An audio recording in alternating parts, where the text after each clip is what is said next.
Welcome to East Tennessee Pinball. Today I'm going to do the ground mods for the transformer on an 80B, specifically a rock. I've already kind of started here.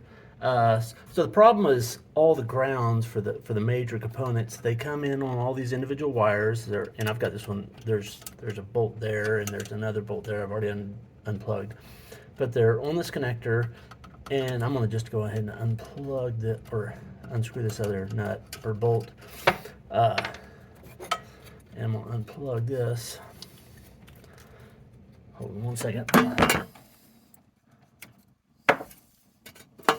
There we go. I've got it unplugged. And there's a couple different failure points. Well, there's the Molex plug itself, which that's generally not the problem. These connectors here, they get fractured solder points on them. I don't know if this one's got some. I looked at some of them earlier and they did. It's not going to focus for me.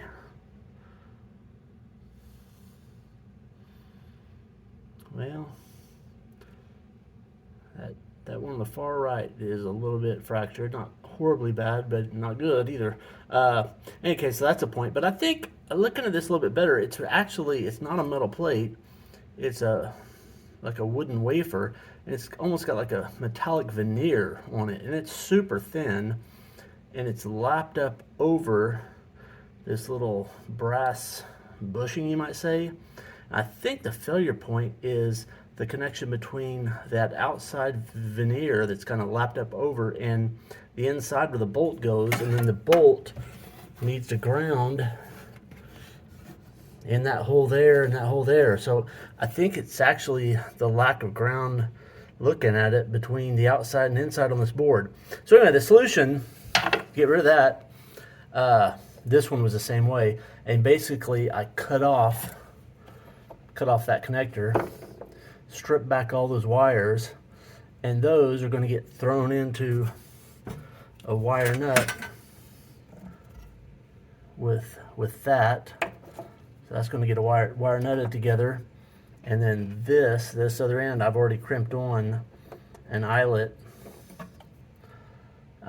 It's the one that's got the preloaded heat shrink on there, and then that is going to get bolted on right there, and that's a much more secure connection and much less likely to have intermittent grounding issues. And this system is plagued with intermittent grounding systems, so this is a real kind of a crucial upgrade. So I'm going to go ahead and finish this up, and I'll show you what I've got when I'm done.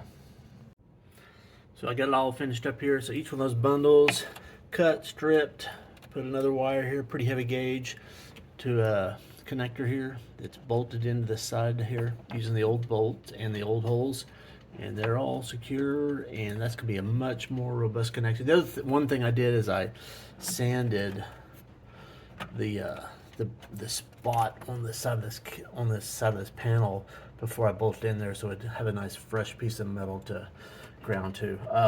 And if you're gonna do this, it's worth having a nice set of wire strippers, because I've got these Kleins, are pretty good. And you're going to use these crimp styles for anything. I don't use it for much, but this is one of the few places I do. You want to actually have, these are not great crimpers, but they are the right style. You don't want to just use a pair of pliers. You get the yellow connector down there, you use the yellow crimp, and it's going to give you a proper crimp. So anyway, hope you liked the video. Go ahead and please subscribe. You know, y'all watching them. Go ahead and subscribe. Adios. Bye.